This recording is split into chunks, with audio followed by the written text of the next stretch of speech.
भारतीय संगीत हमेशा आध्यात्मिकता की ओर रहा, जिसका शुरुआत ही मैंने प्रबंध गायन, जाति गायन, ध्रुपद गायन से कहा। रुचाएँ चलती थी साम गायन में, वहीं से संगीत का निर्माण। शास्त्रीय संगीत जो है ये ऐसा नहीं कि बस किसी ने पहली बार सुन लिया और हाँ ठीक है आपके दिल को छुएगा, पर वो एक भाषा है, उसका एक ग्रामर है।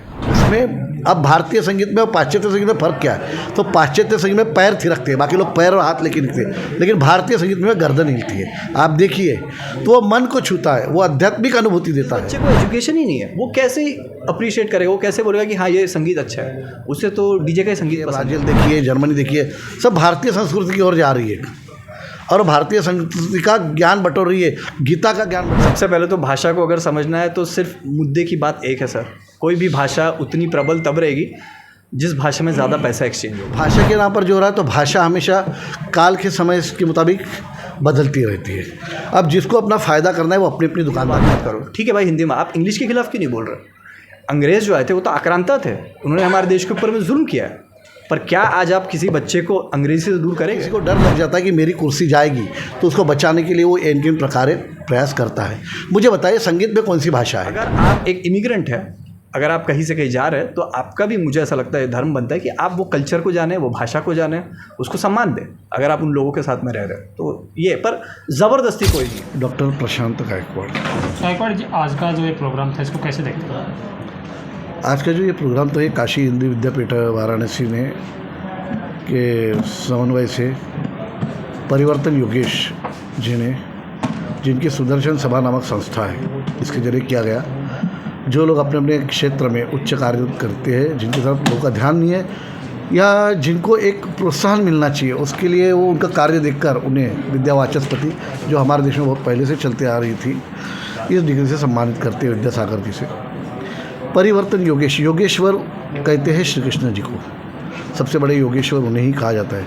और परिवर्तन संसार का नियम है, यह आदरणीय कृष्ण जी ने उसी वक्त कहा था, क्या तुम लेके आए थे और क्या तुम लेके जाओगे, जो लिया यहीं से लिया है, जो दिया यही दिया है। परिवर्तन संसार का नियम है। इस नाम को देखते हुए परिवर्तन योगेश जी ने आज जो कार्यक्रम उसके माध्यम से प्रस्तुत किया, ये सही में एक प्रशंसनीय कार्य रहा, जिसके ज़रिए अलग अलग क्षेत्र के लोगों को सम्मानित किया गया और उनके ऊपर वो दायित्व सौंपा गया ताकि आगे आने वाले दिनों में भारत को विश्व गुरु बनाने में ऐसे ही कुछ लोगों की सहायता मिलती रहेगी।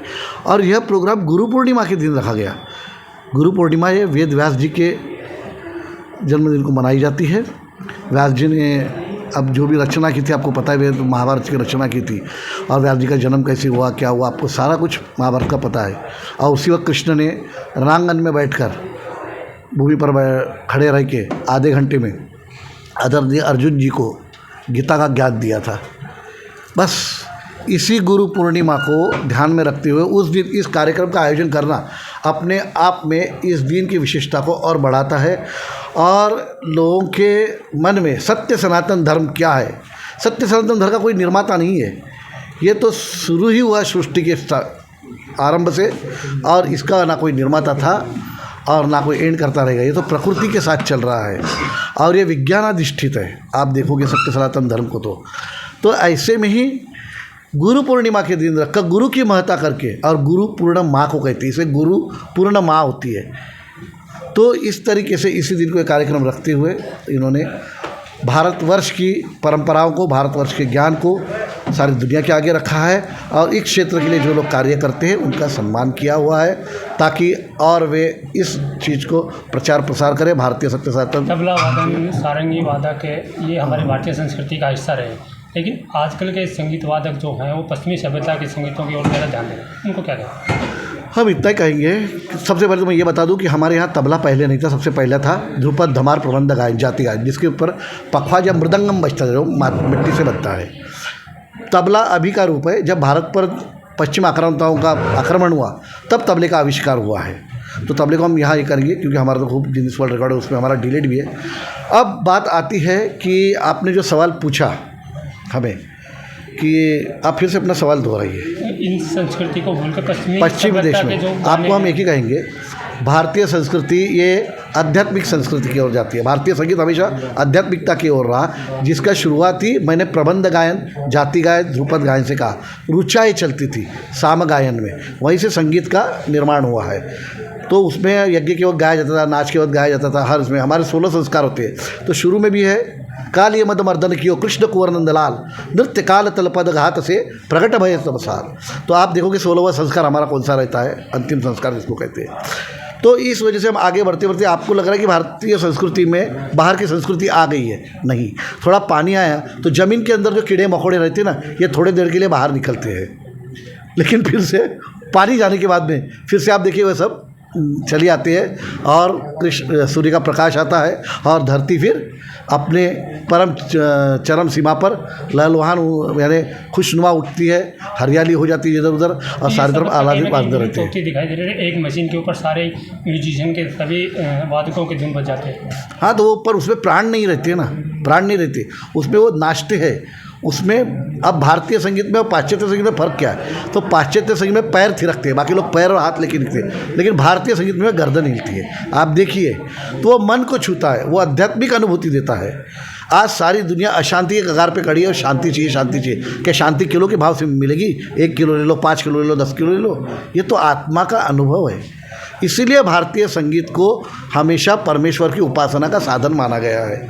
और सारी दुनिया आज देखिए, आप लंदन देखिए, अमेरिका देखिए, ब्राज़ील देखिए, जर्मनी देखिए, सब भारतीय संस्कृति की ओर जा रही है और भारतीय संस्कृति का ज्ञान बटोर रही है, गीता का ज्ञान बटोर रहा है। हमारे आदरणीय प्रधानमंत्री जी उस ज्ञान को और चारों ओर बिखेर रहे हैं और आज भारत देश की ओर सारी दुनिया बड़े आशा लगाए हुए निगाहों से देख रही है कि हमें अगर शांति के मार्ग पर चलना है, हमें अगर मानवता जीवन का उत्थान करना है, तो हमें भारत के सत्य सनातन धर्म के मार्ग पर ही चलना पड़ेगा। यही वो देख रही है। आपको एक छोटा सा एक आप उदाहरण ही देख लीजिए, सारी दुनिया आज लड़ाई कर रही है और भारत उनको क्या कह रहा है, तो ये आपको दिखाई देगा। तो भारत ने हमेशा क्या कहा है कि वसुधैव कुटुंबकम, सारी दुनिया अपना देश, अपना राष्ट्र, हमारा धर्म, लेकिन भारत ने कभी किसी को धर्म के बारे में नहीं बोला, किसी पर आघात नहीं किया। यह है भारतीय संस्कृति। गायकवाड़ परिवार ने महाराष्ट्र से निकल कर के पूरे विश्व में भारत की संस्कृति का नाम रोशन किया है, लेकिन अभी उसी महाराष्ट्र में कुछ राजनीतिक तत्व लगा लो, चाहे किसी भी भाषा के नाम पे जो महाराष्ट्र में हो रहा है, उसको कैसे देखते हैं? भाषा के नाम पर जो हो रहा है, तो भाषा हमेशा काल के समय के मुताबिक बदलती रहती है। अब जिसको अपना फ़ायदा करना है वो अपनी अपनी दुकानदारी लगा रहे हैं। जब किसी को डर लग जाता है कि मेरी कुर्सी जाएगी, तो उसको बचाने के लिए वो किन प्रकार प्रयास करता है। मुझे बताइए, संगीत में कौन सी भाषा है? संगीत में भाषा ये आप समझ जाते हो, है ना? ऐसे कर दिया तो आप समझ जाते हो श्री राम जी है, ऐसे समझ जाते हो। ये मुद्रा की है तो आप समझ जाते हो, ये मुद्रा की है तो समझ जाते हो मछली है। यह भाषा कहाँ है? यह भाव है। तो ये लोग अधूरे हैं, अधकचरे हैं, इनको नहीं समझ रहा कि भाषा या हम दोनों के बीच का माध्यम है। हम दोनों का संवाद, भाषा संवाद का माध्यम है, ना कि आध्यात्मिकता और उच्चतम अनुभूति संसार की लेने का माध्यम है। मेरा नाम मुद्रा कुमार है और मैं एक कलाकार और पब्लिक स्पीकिंग कोच हूँ, नागपुर से आया हूँ जी। आज का जो प्रोग्राम है इसको कैसे देखते हैं? जी, योगेश त्रेहान जी के नेतृत्व में जो परिवर्तन योगेश संस्था से जो आज देश भर से जो अलग अलग इंडिविजुअल्स को बुलाया गया है और उन्हें आज जो सम्मानित किया है, तो उसके लिए तो आभार व्यक्त करते ही है। पर इसका एक और दूसरा फ़ायदा ये है कि जी उन सबको आपने सम्मान दिया और उसी के साथ साथ एक नेटवर्क बनाया। ये हॉल भले ही आज दिल्ली में हो, पर इसमें आज पूरा भारत बस रहा है और देश के हर कोने से लोग आए और उनके साथ में मिलने का, उन्हें जानने का, उनके काम को, उनकी उपलब्धियों को जानने का मौका मिला। और योगेश जी की वजह से एक बहुत बड़ा नेटवर्क बन रहा है कि वो तो हम सबको जानते हैं, पर उनके कारण आज हम भी एक दूसरे को जानते हैं और अपने काम को और बढ़ा सके। तो मैं उनका बहुत आभारी हूँ और परिवर्तन योगेश संस्थान का मैं बहुत आभारी हूँ। आप जो तबला वादन का राह चुनी, वही क्यों चुनी? क्योंकि आज के जो युवा हैं वो पश्चिमी सभ्यता के म्यूजिक की ओर जा रहे हैं। जी, इसके एक तो मेरे हाथ में नहीं था। ये जो जिस परिवेश में मेरा जन्म हुआ और जहाँ पर मैं था, तो मेरी किस्मत थी कि मुझे गुरुजी मिले और मेरी किस्मत ये भी थी कि गुरुजी ने मुझे उस तरीके से संजोया और बनाया, वरना मुश्किल है इस तरह का मिलना। तो और वो बच्चों से भी मुझे तकलीफ़ नहीं है क्योंकि जब आपको सुनने में, देखिए शास्त्रीय संगीत जो है ये ऐसा नहीं कि बस किसी ने पहली बार सुन लिया और हाँ ठीक है आपके दिल को छुएगा, पर वो एक भाषा है, उसका एक ग्रामर है। वो ग्रामर में अलग अलग चीज़ें हैं जो बच्चों तक के पहुंचनी चाहिए और बच्चों को उसका एजुकेशन मिलना ज़रूरी है। जिस बच्चे को एजुकेशन ही नहीं है वो कैसे अप्रिशिएट करेगा, वो कैसे बोलेगा कि हाँ ये संगीत अच्छा है, उसे तो डीजे का ही संगीत पसंद है। तो उन बच्चों से भी मुझे कोई तकलीफ़ नहीं है, मैं उनको उनके खिलाफ़ मेरे मन में कोई ऐसा द्वेष नहीं है। ये एक समाज की बात है। As a society we have to come together, as a society we have to make sure कि सारे बच्चे जो है वो उन्हें पता तो चले कि हमारी संस्कृति का है, हमारी सभ्यता का है, वहाँ से शुरुआत होगी तब जाके वो संगीत को जो है वो अप्रिशिएट कर पाएगा। आप देश ही नहीं अलग अलग देशों में प्रोग्राम करने जाते हैं जी। तो कभी भाषा के नाम पे प्रताड़ना मिली है, जैसे देश में हो रहा है, महाराष्ट्र में हो रहा है? जी, इसके दो पहलू है जो आपने बात कही है अभी। सबसे पहले तो भाषा को अगर समझना है तो सिर्फ मुद्दे की बात एक है सर, कोई भी भाषा उतनी प्रबल तब रहेगी जिस भाषा में ज़्यादा पैसा एक्सचेंज होगा। सिंपल बात। क्यों अगर सब लोग बोल रहे हैं आज की हिंदी में बात मत करो, ठीक है भाई हिंदी में, आप इंग्लिश के खिलाफ़ क्यों नहीं बोल रहे? अंग्रेज़ जो आए थे वो तो आक्रांता थे, उन्होंने हमारे देश के ऊपर में जुल्म किया है, पर क्या आज आप किसी बच्चे को अंग्रेज़ी से दूर करेंगे? उसके साथ में बहुत बड़ा अन्याय कर रहे हैं अगर आप अंग्रेजी, क्योंकि जो इकोनॉमिक अपॉर्चुनिटीज़ उसको मिल सकती है, जो उसका जीवन आगे बढ़ सकता है, वो आपने वहीं पर थाम दिया।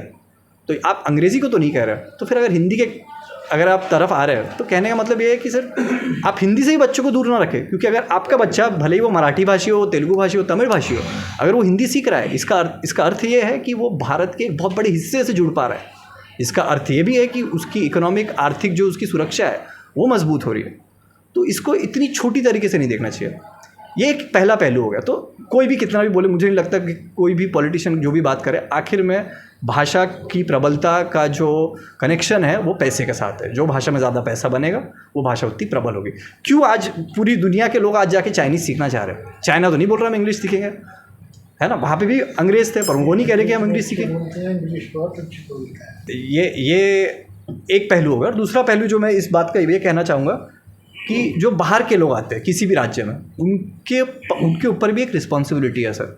ठीक है, ये जो राजनेता है ये तो ठीक है, भाषा के तवे के ऊपर में अपनी राजनीतिक रोटियां सेक रहे हैं, इनको हम कुछ नहीं कह सकते, तो सदियों से चला आ रहा है। पर अगर मैं बाहर से आ रहा हूँ तो मेरा भी ये धर्म है कि अगर मैं कर्नाटक जा रहा हूँ तो मैं थोड़ी कन्नड़ा सीखने की कोशिश तो करूँ। मैं खुद हिंदी भाषी हूँ, पर मेरा जन्म, मेरे माँ बाप का जन्म, हम सबका जन्म महाराष्ट्र में हुआ है, और मेरे माता पिता बहुत अच्छी मराठी बोलते हैं क्योंकि उनका एजुकेशन मराठी में है। मुझ तक वो नहीं पहुंचा, पर तो भी मैं अपनी तरफ से कोशिश करता हूँ कि मैं मराठी सीखूँ, भले ही रक्त से मैं हिंदी भाषा। प्रेशर करना कि महाराष्ट्र में रहना होगा तो मराठी बोलना होगा, ये तो सही नहीं है।